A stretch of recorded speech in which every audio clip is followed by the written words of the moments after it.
Hello అందరికీ. ఎలా ఉన్నారందరూ? నేనైతే చాలా బాగున్నా. ఈ మటన్ కర్రీ రెసిపీ వచ్చేసి నేను సండే రోజు తీసిందండి, బోనాల పండుగ రోజు.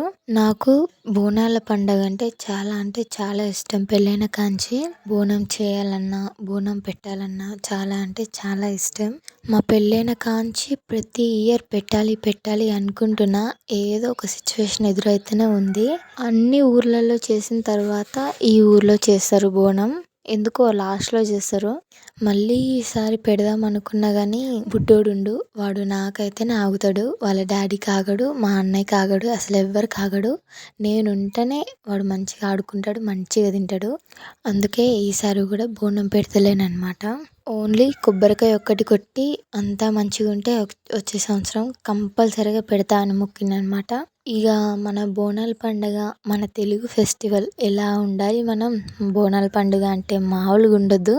Get ready with me video కూడా చేసా అండి, ఈరోజు అప్లోడ్ చేస్తా చూడండి. ఇక బోనాల పండుగ అని ఎప్పుడు చికెన్ అయినా వెరైటీగా మటన్ బోటీ తెమ్మంటే బోటీ అయిపోయిందంట, మటన్ తెచ్చిండు.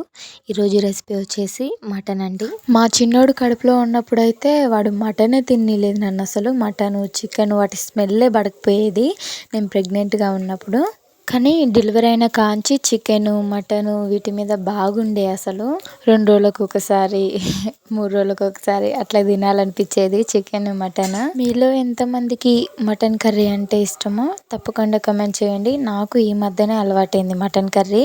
అంతకుముందు అసలు తినబోయేదాన్ని. ముందైతే ప్రాసెస్లోకి వెళ్ళిపోదామండి.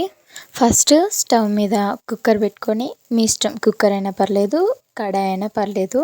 నేను కుక్కర్ పెట్టిన కానీ కుక్కర్ విజిల్ పనిచేస్తలేదు, ఖరాబ్ అయిందనమాట. ఇప్పుడు కుక్కర్ పెట్టి కుక్కర్లో ఆయిల్ పోసి, ఆయిల్ హీట్ అయిన తర్వాత ఓల్ గరం మసాలా స్పైసెస్ వేసుకోండి. వేసుకున్న తర్వాత మనం సన్నగా తరిగి పెట్టుకున్న 3 ఆనియన్స్ బిగ్ సైజువి సన్నగా కట్ చేసుకొని, పచ్చిమిరపకాయలు ఒక 5 మంచిగా కట్ చేసుకొని వేసుకోవాలి. ఆనియన్స్ మగ్గిన తర్వాత అల్లం 2 స్పూన్ల అల్లం వేసుకోవాలండి. ఫ్రెష్ అల్లం అనమాట నేను వేసింది. చాలా బాగుంటుంది. ఫ్రెష్గా పట్టేసుకుంటే అప్పటికప్పుడు మంచి టేస్ట్ కొడుతుంది అనమాట కర్రీ. అల్లం పచ్చివాసన పోయిన తర్వాత పసుపు వేసుకోవాలండి. పసుపు వేసి మంచిగా కలుపుకోవాలి.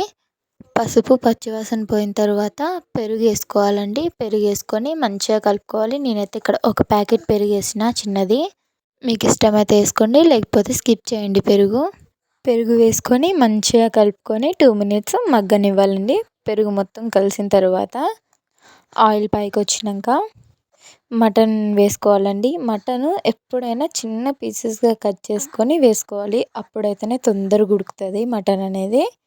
ఇక్కడ నాకు 1/2 అవర్లో ఉడికిపోయింది మటన్ వేసుకొని మంచిగా కలుపుకొని మూత పెట్టుకొని ఒక 5 మినిట్స్ లేదా 10 మినిట్స్ మగ్గనివ్వాలి. మటన్ని ఫస్ట్ మగ్గనివ్వాలన్నమాట. మూత పెట్టుకొని మగ్గనివ్వండి ఒక 10 మినిట్స్. మటన్ మగ్గిన తర్వాత కారం, ఉప్పు వేసుకొని మంచిగా కలుపుకోవాలండి. మంచిగా కలుపుకొని మళ్ళీ మూత పెట్టి ఇంకో 10 మినిట్స్ మగ్గనివ్వాలి. ఎందుకంటే కారం ముక్కలకి పట్టాలి. వాటర్ పోయకండి. 10 మినిట్స్ మటన్ మగ్గిన తర్వాత వాటర్ నిండా పోసుకొని, కుక్కర్ అయితే 5 విజిల్స్ వచ్చేలా పెట్టుకోండి. నిండా అంటే ముక్కలు మునిగేంత వరకు పోసుకొని మూత పెట్టుకొని మగ్గనివ్వాలి. నార్మల్గా కళాయిలో చేస్తే ఒక 1/2 అవర్లో ఉడికిపోతుంది అనమాట. కుక్కరు పైన మూత పెట్టేటప్పుడు విజిల్ తీసి పెట్టండి. విజిల్ తీసి పెట్టి మూత పెట్టిన తర్వాత విజిల్ పెట్టండి. అట్లయితేనే మూత పడుతుంది, లేకపోతే పట్టదు అనమాట. కుక్కరు 5 విజిల్స్ వచ్చిన తర్వాత మూత తీసి ఒక స్పూను గరం మసాలా, గుప్పెడు కొత్తిమీర వేసుకొని మంచిగా కలుపుకోవాలండి. మంచిగా కలుపుకొని ఒక 2 మినిట్స్ ఉంచితే అంతేనండి. చాలా బాగుంటుంది టేస్ట్. ఒక్కసారి ఇలా ట్రై చేసి తప్పకుండా కమెంట్ చేయండి ఎలా వచ్చిందో. ఈరోజు కూర అయితే చాలా బాగుంది. ఈరోజు నేను 4 పూటలు తిన్నా అన్నం. కూర బాగుందండి.